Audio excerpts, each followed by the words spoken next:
Hi, and welcome back. In our next module, we're going to be talking about the core services that comprise vSphere with Tanzu. So let's go ahead and get started.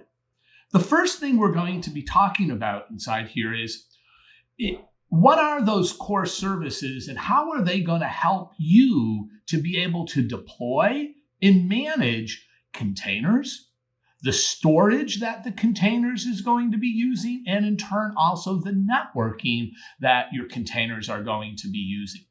We're also going to dig in a little bit on other core capabilities that the supervisor cluster is bringing for us when it comes to deploying and supporting our new modern applications. So this is a very busy module. We've got 6 lessons we're going to get through. Let's go ahead and dig right in. So our first lesson is going to be about using the vSphere with Tanzu namespaces. And inside here, we're going to first describe what they are. Then we're going to talk about how do you actually create these namespaces using your HTML5 client, your vSphere client. We're going to talk about how you could do resource management on those namespaces, very similar to our resource pools that we're familiar with. And then we're also going to talk about how we can do access control on our namespaces. So, a vSphere with Tanzu namespace. What would you be using this for?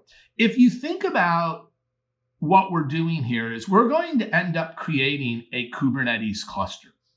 Okay, we're going to end up creating this construct called a Kubernetes cluster. And then inside that cluster, we're going to have the ability to have a way of dividing up that Kubernetes cluster into smaller units, namespaces. So I might create namespace 1 here, and maybe I'll give certain people access to that namespace. Maybe I'll create another namespace 2, and I'll give different people access to that namespace. And within each namespace, I'm going to be able to give specific permissions to the namespace. If I'm giving people permissions to use that Kubernetes namespace, it is not giving them vSphere permissions to the HTML5 client. When I create that namespace, I can define CPU and memory restrictions or limits on it. I can also do storage limits. And I can also define Kubernetes object limits. So I can define how many pods can they deploy in the namespace, how many config maps, how many secrets, how many load balances, etc.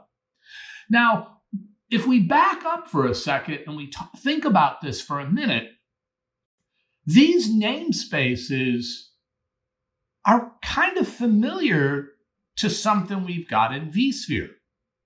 We create a vSphere cluster, that's accumulation of multiple ESX hosts. And within the cluster, can't we define these things called resource pools? And don't resource pools look very similar to their functionality of what they could do here? Yeah.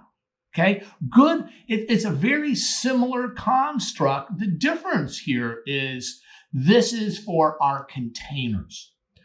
A namespace is a native Kubernetes construct.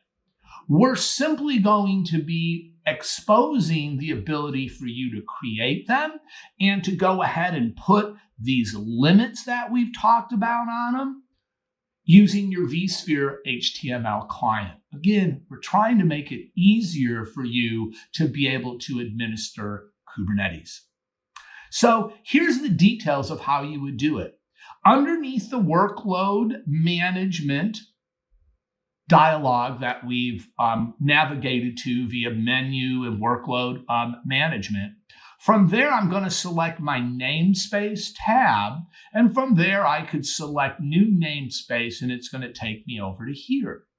Now, I could have multiple vSphere clusters that I've enabled workload management on, or vSphere with Tanzu on. And if that was the case, I would see all of the clusters listed down here that I've enabled the feature on.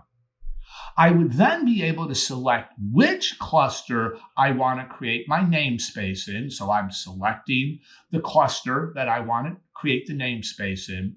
I would put in its name here. Now, internally in Kubernetes, for Kubernetes to be able to have pods and services talking to other pods and services, Kubernetes internally implements a DNS structure. Don't worry about this. This is a completely isolated, internal only Kubernetes DNS infrastructure system that it uses to locate services inside the Kubernetes cluster. It's not going to interface or conflict in any way with your existing DNS. However, since we are using DNS to do this lookup and location services, when you create a namespace, the namespace name has to be DNS compliant. So specific characters would be excluded and only certain ones allowed. Remember, once you create a namespace, you can't rename it. If you made a mistake, you would simply create a new one and delete the one that you made the mistake on. Now, once your namespace is created, this is the interface you're going to see. And it's got the familiar summary, monitor, config, etc. tabs across the top. And on the summary tab, I'm going to be able to come inside here and say, just like I can on a resource pool, who can access it, who can use it. And I'm going to be able to assign permissions to specific users. Those users are going to be coming out of my single sign-on domain.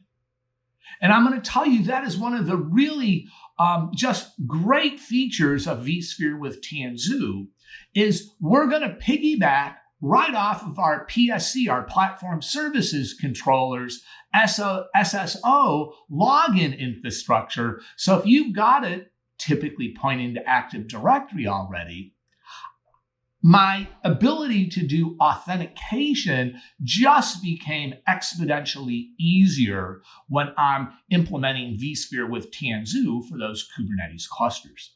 So this permission here is saying who out of my Active Directory domain do I want to be able to either edit or view this particular vSphere with Tanzu namespace, which does correlate to a Kubernetes namespace. I'm going to define over here, if I'm going to be putting containers inside that namespace, we'll be talking in a later module about how do I control persistent storage. And when we get to that, we'll go over what persistent storage is and what that means. But this section here is saying which data store do I want the containers that I've deployed in this namespace to use for their persistent storage. Now, we don't directly map it to a data store. We're going to use storage policies, and that's how we could steer it to a specific data stores that are capable of those storage policy rules. Over on the far right over here, I can define my capacity. I could say, do I want to limit this namespace to a specific amount of CPU or RAM or storage? If I don't put something there, the default behavior is it would be unlimited. Guys, if you're looking at this section over here, you're like, wow, it's very familiar to those resource pools. So there we are. There's the storage policy. We talked about optionally defining the resource limits. And later on, we're going to talk about what this is over here. This is if we're doing our Tanzu Kubernetes grid service. I'll talk to you a little bit later about that. So here's some more details about doing the limits. Over here, these are the resource limits that I could apply on the namespace. And I could even go deeper and set default limits for my containers. When you make up your container manifest file, which would be typically in a deployment manifest in Kubernetes, Kubernetes has a native key value key system where you could go in and you could say, you're defining the kind of resources this container is going to use. And you could define a maximum, a limit at the very top. And then you can also say, what is it going to typically request? These limits up here at the top, the upper boundary, are going to be the things that actually define when we spin up your vSphere pod, what is going, and it's going to look like a virtual machine, what is going to be the VRAM and the vCPU that we're creating it with. So if you put a limit on it, both CPU and memory, that limit is going to turn into your vCPU and your VRAM settings when we create the CRX pod to run this specific container. You can also go a little bit deeper, and we're showing you inside here. This is what it would look like if we click the edit here. Same as if we click the edit limits here. They're both the same dialogues that you would see. But I could go even more detailed. Over here, for my object limits, I can actually control how many pods or deployments or secrets or services are going to be actually defined and run inside this namespace. Okay, so everything that I've spoken about here when it comes to this namespace, all of these are correlating over into Kubernetes into a resource quota. The difference is, instead of making you go through and write these complicated manifest files in YAML, we're simply giving you an easier way to do it using the vSphere HTML5 client. And again, that's our goal here with the solution. We want to make it easier for you to run Kubernetes. So we've been going at this for a while. Why don't you go ahead, stand up, stretch your legs, come on back, and then we're going to continue on some more of the details of these core services with vSphere with Tanzu.